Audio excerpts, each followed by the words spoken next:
नमस्कार बांधवांनो, सर्व निराधार योजनेतील जे दिव्यांग लाभार्थी बांधव आहेत अशांसाठी मोठी आनंदाची बातमी समोर आली आहे। या योजनेचे पैसे मंजूर झाले असून लवकरच सर्व लाभार्थ्यांच्या बँक खात्यामध्ये जमा होण्याची शक्यता आहे। या व्हिडिओमध्ये आपण पाहणार आहोत याच्यामध्ये कोणकोणते योजनेतील लाभार्थी आहेत ज्यांना हे पैसे दिले जाणार आहेत। तर व्हिडिओ शेवटपर्यंत नक्की पहा। चॅनलवरती पहिल्यांदा आला असेल तर चॅनलला सबस्क्राइब करायला विसरू नका, कारण अशाच महत्त्वपूर्ण व्हिडिओ आपल्याला या चॅनलवरती भेटत राहतील। चला तर शासनाकडून आलेला महत्त्वाचा GR याच्यातील महत्त्वाची अपडेट आपण समजून घेऊया।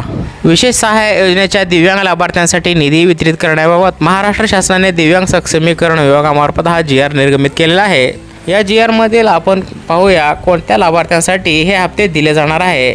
या शासनामध्ये पहा, राज्यातील सर्व दिव्यांग व्यक्तींना एकाच छताखाली म्हणजे सर्वांना एकत्रित आणण्याकरिता सामाजिक न्याय व विशेष सहाय्य विभागांतर्गत राबवण्यात येत असलेल्या विशेष सहाय्य योजनेतील DBT प्रणाली अर्थात डायरेक्ट बेनिफिट टू ट्रान्सफर शासनामार्फत ते डायरेक्ट लाभार्थ्यांपर्यंत या माध्यमाद्वारे ही नोंद असलेले सर्व दिव्यांग लाभार्थी हे दिव्यांग सक्षमीकरण विभागाकडे वर्ग करण्यास 24 फेब्रुवारी 2026 रोजीच्या शासन निर्णयान्वये मान्यता देण्यात आली आहे। विशेष सहाय्य योजनेतील दिव्यांग लाभार्थ्यांचे कामकाज हे 1 एप्रिल 2026 पासून दिव्यांग सक्षमीकरण विभागाकडून हाताळण्यात येत असल्याची माहिती सांगितलेली आहे।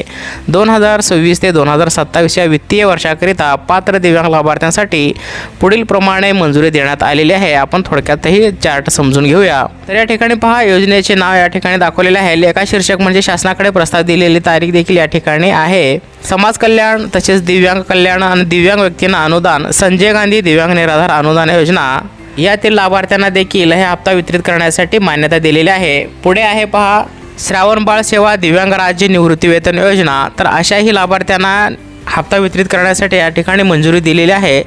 तर सर्व दिव्यांग लाभार्थ्यांना संजय गांधी निराधार योजनेमधील जे लाभार्थी आहेत, श्रावण बाळ योजनेतील जे काही लाभार्थी आहेत, अशा सर्व दिव्यांग लाभार्थ्यांना आता येत्या शेवटील आठवड्यामध्ये जवळपास या हप्ते वितरणाची प्रक्रिया सुरू होईल। काहींना 1,500 रुपये प्रमाणे असेल तर काहींना 2,500 रुपये प्रमाणे। तर हे हप्ते लवकरच त्यांच्या बँक खात्यामध्ये DBT प्रणालीद्वारे वितरित करण्यास शासनाकडून सुरुवात होणार आहे। तर अशी महत्त्वाची अपडेट होती। सर्व आपल्या लाभार्थ्यांपर्यंत हा व्हिडिओ नक्की शेअर करा। तसेच आपण चॅनल आतापर्यंत सबस्क्राइब केला नसेल तर चॅनलला देखील सबस्क्राइब करून घ्या।